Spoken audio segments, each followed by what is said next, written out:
The dangerous addiction to being busy. There is a disease spreading across the modern world. It doesn't cause fever. It doesn't leave visible wounds. And most people who suffer from it don't even realize they are sick. The disease is called busyness. Today, people wake up and immediately reach for their phones, messages, notifications, emails, news, deadlines. Endless tasks waiting to be completed.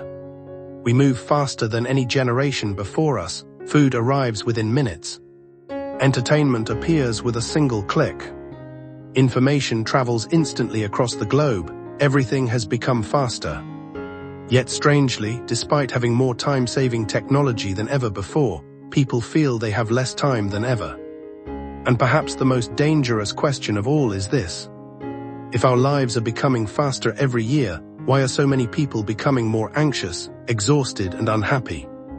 Perhaps the greatest illusion of modern life is that being busy means we are truly living.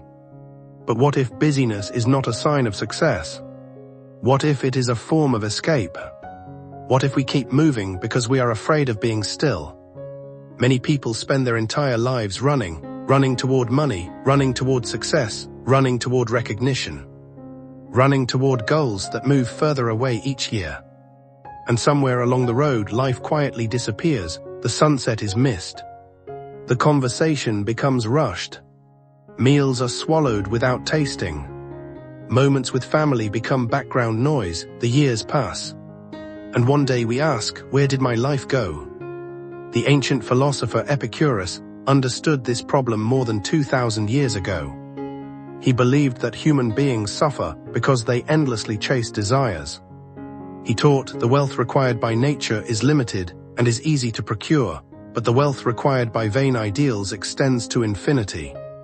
Modern society tells us that happiness lies in the next purchase, the next achievement, the next relationship, the next destination.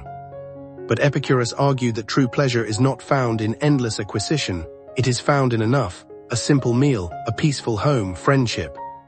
Tranquility, the less we need, the richer we become. But modern life trains us to need everything, and so we become exhausted. We chase one pleasure after another, only to discover that satisfaction disappears almost immediately.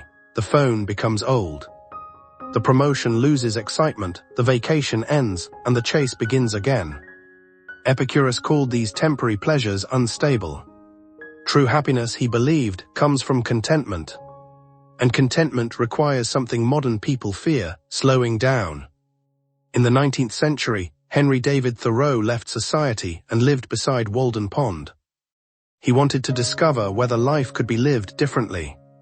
He wrote, "I went to the woods because I wished to live deliberately, not automatically, not mechanically. Not according to society's expectations, but consciously."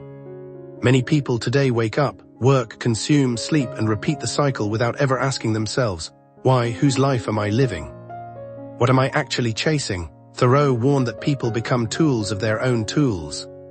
Today, his warning feels more relevant than ever. Technology promised freedom. Instead, many people feel imprisoned by constant connection. Our phones never sleep, our minds never rest. Silence has become uncomfortable. Waiting has become intolerable. Boredom has become an enemy. But perhaps boredom was never the enemy. Perhaps boredom was the doorway to reflection, creativity, self-understanding, wisdom. Ancient Chinese philosopher Lao Tzu offered another perspective. He wrote, "Nature does not hurry, yet everything is accomplished. Look at nature, trees do not rush, rivers do not compete. The seasons do not panic, a flower blooms exactly when it is ready." Yet modern humans live as if everything must happen immediately, success must come quickly. Relationships must develop instantly, results must arrive now. But the Tao teaches that forcing life often creates suffering. Lao Tzu described the principle of Wu Wei, effortless action. Acting in harmony with life instead of fighting against it. Sometimes doing less produces more. Sometimes waiting is wiser than forcing.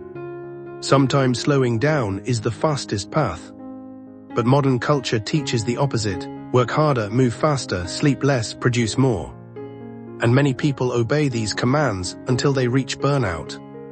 Arthur Schopenhauer observed this tragedy long before the modern age. He wrote, "The hurry and bustle that mark our existence." He believed that constant stimulation prevents genuine happiness. We become addicted to excitement, noise, entertainment, distraction.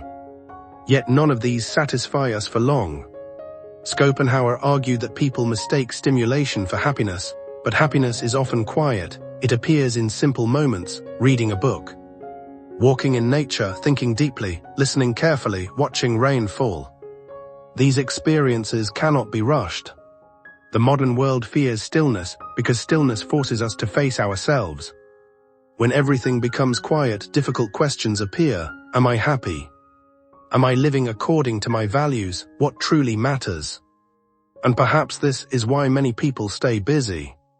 Because busyness protects us from these questions. Marcus Aurelius, the Roman emperor, offered perhaps the simplest advice of all.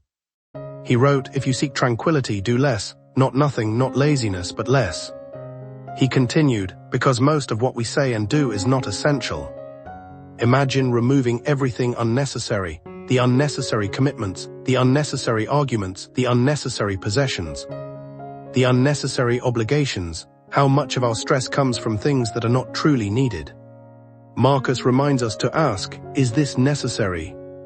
This question alone can change a life. Do I need to check my phone again? Do I need to impress everyone? Do I need to chase every opportunity? Do I need to remain busy every moment? Or have I forgotten how to simply exist? Slow living does not mean abandoning ambition. It does not mean rejecting technology.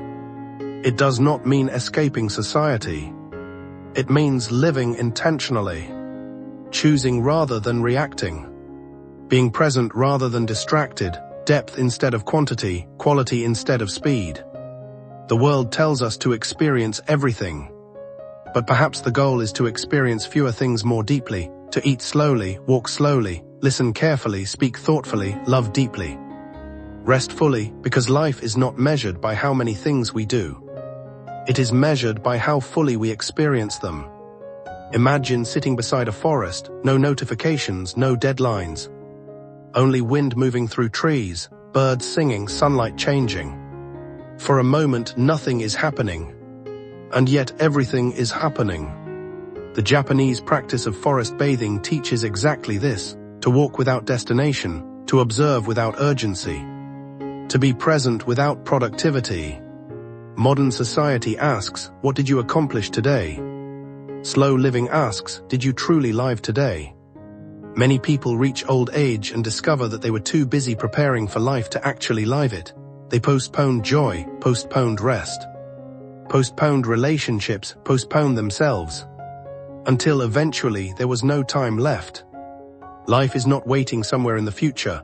Life is happening now, this breath, this conversation, this morning, this sunset, this ordinary day. Perhaps the greatest tragedy is not dying.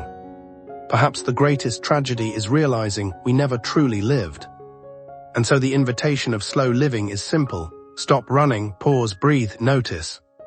Ask yourself what truly matters, what can I remove? What deserves my full attention? Because maybe the richest life is not the fullest schedule. Maybe peace does not come from having more. Maybe happiness does not come from moving faster. And maybe the secret to living more is finally learning to do less. If this reflection resonated with you, consider subscribing to Solitude and Wisdom. Together we explore philosophy, psychology, and timeless wisdom that help us slow down, think deeply, and live more intentionally. Until next time, take care of your mind. And remember, nature does not hurry. Yet everything is accomplished.